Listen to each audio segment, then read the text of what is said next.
রাজ্যের সাংবাদিকদের উপর একের পর এক চক্রান্ত এবং আক্রমণ সংগঠিত করা হচ্ছে। এতে স্বাধীনভাবে কাজ করতে পারছেন না কর্মরত সাংবাদিকরা। এক শ্রেণীর প্রশাসন এবং হাতে গোনা দু একজন জনপ্রতিনিধি সাংবাদিকদের হুমকি দিয়েই চলছেন। কিন্তু ক্ষমতায় না থাকলে আজ বাদে কাল এই হুমকি যে ফুরুত হবে সাংবাদিকরা তা জানেন। তাই সাংবাদিকরা এসব হুমকি ভয় পায় না। এই অভয় বাণী উচ্চারণ করতেই সোমবার রাজ্যের সব সাংবাদিকরা, সংবাদকর্মীরা রাজধানীর রবীন্দ্র শতবার্ষিকী ভবনের সামনে সমবেত হন। এই ঐতিহাসিক সমাবেশে বক্তব্য রাখেন রাজ্যের বর্ষীয়ান সাংবাদিক সুবল কুমার দে। তিনি জানান, আমরা স্বাধীনভাবে কাজ করতে গিয়ে বাধাপ্রাপ্ত হচ্ছি। একটা সময়ে আমরা গর্ব করে বলতাম আমরা স্বাধীনভাবে কাজ করছি, এখন এই গর্ব ম্লান হচ্ছে। পুলিশ যথাযথভাবে সক্রিয় না হওয়ায় বিভিন্ন স্থান থেকে হুমকি দেওয়া হচ্ছে। এ বিষয়ে নজর দিতে রাজ্য পুলিশের মহানির্দেশকের প্রতি আহ্বান জানান তিনি। সমাবেশে বক্তব্য রাখতে গিয়ে আগরতলা প্রেস ক্লাবের সভাপতি প্রণব সরকার জানান, আমরা প্রতিবাদে গর্জে উঠলেই প্রিভিলেজের উপর প্রিভিলেজ আনা হচ্ছে। প্রিভিলেজ হোক, একে আমরা গুরুত্ব দেই না। ক্ষমতা থাকলে প্রিভিলেজ দিয়ে জেলে পড়ুক, আমরা প্রতিবাদ করবই, গর্জে উঠবই। কোন আমলে বলা হচ্ছে আমাদের মোমবাতি সাংবাদিক, কোন আমাদের বলা হচ্ছে দালাল গোষ্ঠী। তাহলে একটা জায়গা বন্ধু পরিষ্কার, আমাদের পথ সঠিক আছে, আমরা সঠিক পথে চলছি। যেখানে অন্যায় সে প্রতিবাদ হবেই হবে। কোন শক্তি আমি আবার বলছি, কেউ যদি আমাদের আন্ডার এস্টিমেট করে থাকেন যে আমাদের মধ্যে বিভাজন করানো হচ্ছে, সানির যাত্রায় প্রণব সরকারের মধ্যে বিভাজন করে দেওয়া হয়েছে, এখন আমরা রাজত্ব করব, এটা হবে না বন্ধু। এই মেসেজটা আজকে এখান থেকে আপনারা নিয়ে যাবেন।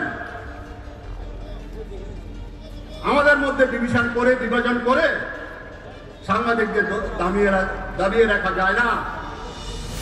যদি দাবিয়ে রাখা যেত তাহলে সাতগুল থেকে, ধর্মনগর, সোনামুড়া, কাঞ্চনপুর থেকে, মোহনপুর থেকে সাংবাদিক রাস্তা এখানে আসতেন না। আপনারা জানেন, আমি অজিত দিকে বলবো, আক্রমণের কিছু ভিডিও ফুটেজ দেখাতে। কি অপরাধ ছিল আমাদের? স্বামীদার আমি দুইটা খবর করেছিলাম, এর বাইরে কিচ্ছু করেনি, কোনো শব্দ প্রয়োগ করেনি, কারোর সাথে কোনো কথা বলেনি, কোনো জমায়েত করেনি। আমরা এই জমায়েত অনেক আগে করতে পারতাম। আমি যখন জেলা স্তরে যাই, মহকুমা স্তরে যাই, একটা কথা আপনারা বলতে পারবেন না আমি কি আপনাদের কারোর সম্পর্কে কোনো কথা বলি। আমি আপনাদের আক্রান্ত হলে পাশে যাই, থানাতে যাই।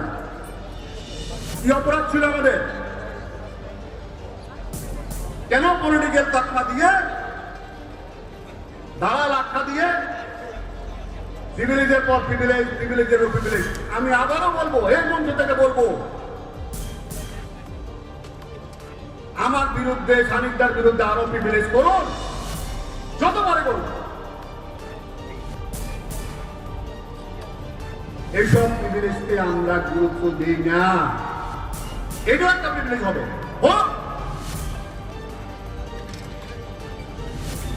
কি করবে? জেলে বেড়াবে।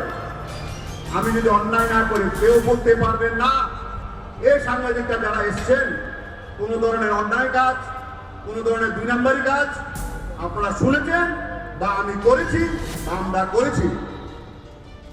কোন অন্যায় করিনি, দুর্নীতি করিনি, কারোর সাথে কম্প্রোমাইজ করিনি।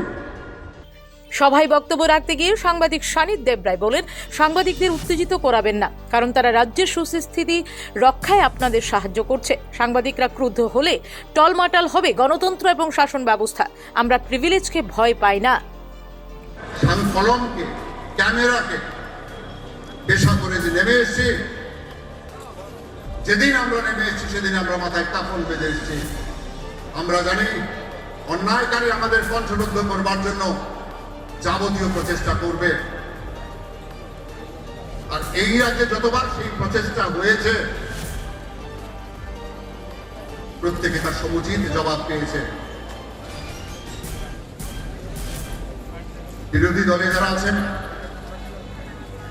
আমরা তাদেরকেও বলবো, সংবাদ মাধ্যমের প্রতি শ্রদ্ধা রাখুন।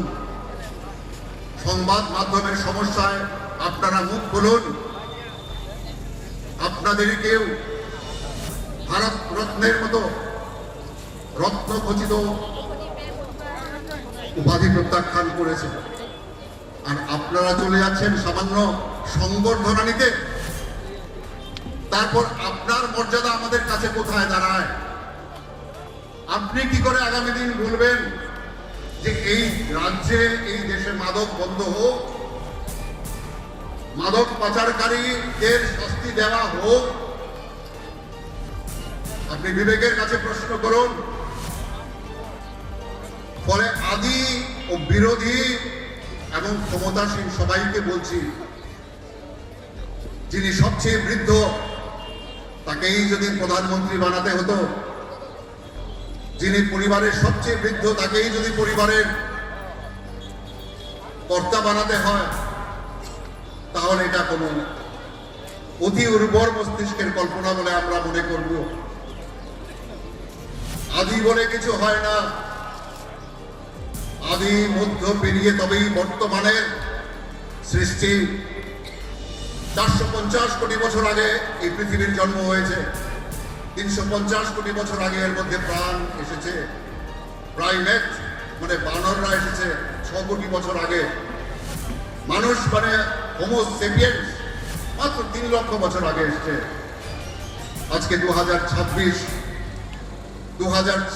এসেও যদি 3 লক্ষ বছরের অভিজ্ঞতা ভুলে আমরা পেছন দিকে হাঁটতে শুরু করি, তাহলে সভ্যতা বিপন্ন হবে, গণতন্ত্র বিপন্ন হবে, সংবিধান বিপন্ন হবে।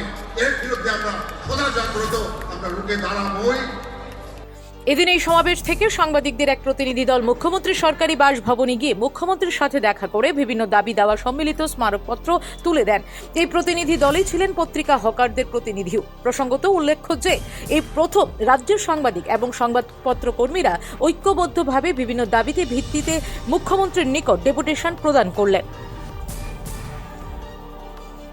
Bureau report, PV north east.